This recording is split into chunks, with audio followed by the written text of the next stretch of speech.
was a vigilante man. Carry that sawed-off shotgun in his hand. Would he shoot his brother and sister down?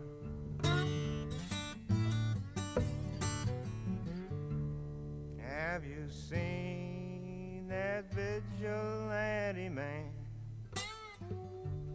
Have you seen that vigilante man? I've been hearing his name all over the land.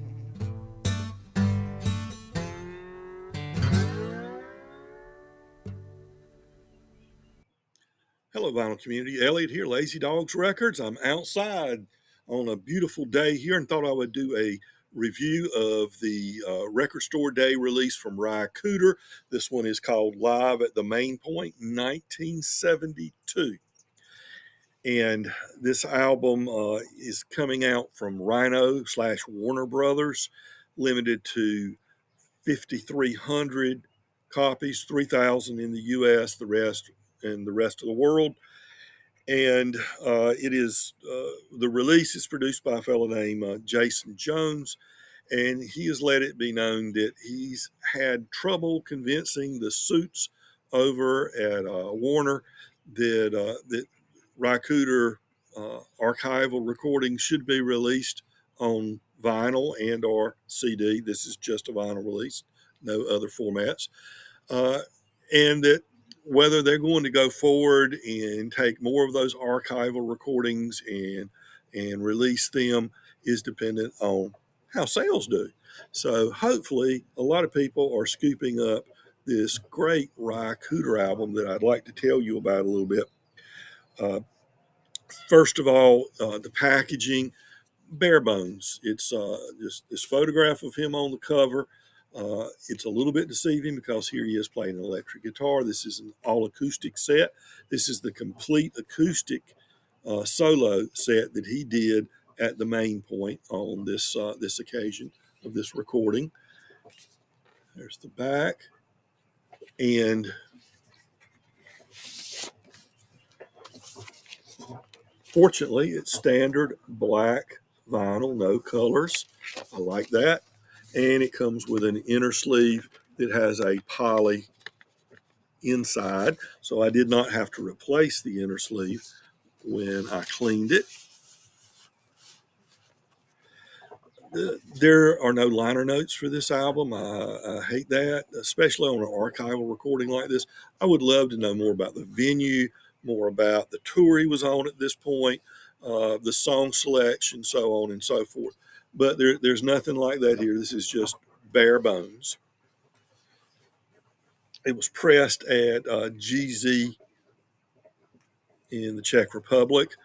I know sometimes people have gotten some GZ. I know I have pressings that left something to be desired, but I will say that this album came to me flat. There are no issues. Didn't even have any dust or dirt specks on it. I cleaned it anyway, of course, but it looked like it was done correctly, done properly. And upon listening to the album, I detected no issues whatsoever in the pressing. So that's good news. Now about the music. Uh, this it's a combination of various blues styles, Piedmont blues, uh, Delta blues, slide guitar. There's some ragtime in there, and there's one calypso song on here. So it's an interesting mishmash of Ry's great abilities. It's not, in other words, it's not all slide guitar, although we enjoy immensely Ry's slide work. The album is 9 songs. It's really 10, but listed on here are 9 songs. They're two Blind Blake tunes. It opens with Police Dog Blues, which is a Blind Blake tune, and they're on side 2. Second song is Diddy What Diddy. Uh, guy that Ry has recorded fairly often. And there's two Sleepy John SS tunes. There's Someday Baby Blues, which is on side one, and he finishes out playing the mandolin for his callback, his encore, going to Brownsville. Okay. Uh, I'm a retired history teacher, as some of you know, so I was really interested in. There are a couple of songs here that he talks about before he plays, and we hear the birds. Isn't that great? It's nice to be outside. Two kind of historical songs on here. Coming Home on a Wing and a Prayer, which was a hit in 1943. It's a foxtrot, and it's literally about a World War II plane, a bomber that hit their target but was damaged in the attack, and they're coming back on a wing and a prayer, one engine down, and they're hoping they can make it back to Britain. So he gives us some background there. It's interesting to hear him talk about that. So I guess Ry must be somewhat of a history buff. And the other one is a calypso tune uh, popularized by Attila the Hun. It's called FDR in Trinidad. Uh, Interesting little thing. It's exactly what it sounds like. It's about a trip FDR made for some conference or something, and it was held in Trinidad. So the calypso song was written about it. One of the songs on here, I'm going to play you a little excerpt from, and it's Jesus on the Main Line, a reference to the telephone, calling Jesus up on the phone, the analogy being used there. He always does a great version of this, and this is where I say there's it's listed as 9 songs, but it's kind of like it's 10 because there is on the album there is a instrumental slide guitar instrumental, and then it completely stops. The audience claps, and then he starts with the vocal version of Jesus on the Mainland. Now, these clips I'm showing you on this video are not taken specifically from this show, but they are from that same period, solo performances from 73, 72, that same period when he was out there touring and including a solo set on here. So let's listen to a little bit of Jesus on the Main Line.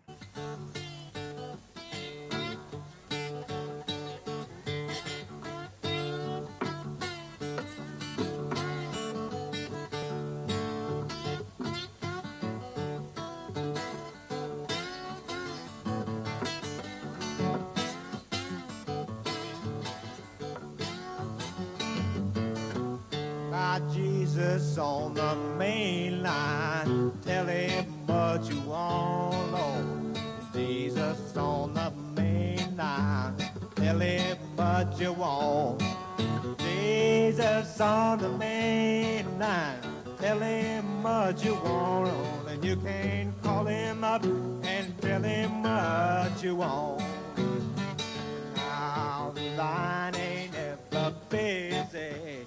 Tell him what you want, Lord. The line ain't never busy. Tell him what you want. Line ain't never busy. Tell him what you want, and you can call him up and tell him what you want.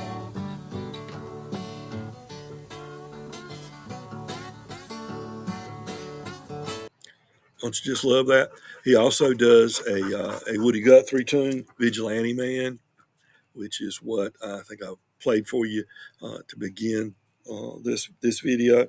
Now, about the sound on this. Obviously, this was recorded uh, from the stage there. He's mic'd up, I believe, as you saw in the video, he's got a vocal mic and he's got a mic on his guitar. So this is not, some audiophile recording. So if everything's got to be perfect and exact, then go buy a Rush album, okay? Because you're not going to get it from this. You can hear movement. You can hear him swiveling around in his chair a little bit. Maybe the guitar body might have bumped up against the mic or something. You hear that. You hear a little bit of, the brushing of the strings as he's playing. So you get the feeling that you're in attendance at the show, like you're right up front, and you're hearing everything. And I like that. I mean, to me, that's a positive, not a negative. But if you want to hear everything very sterile, uh, then this isn't the album for you. Another thing, it's done in stereo. So you've got that wide stereo or that panning style of stereo recording, where on the right speaker you're going to hear the guitar, and on the left speaker you're going to hear the vocals. They're going to be totally separate, coming at you from two different places in your room. Or I guess if you got headphones on, one in each ear. Some people don't like that. I personally, I really like it. I like isolating the two instruments, the voice and the guitar or mandolin.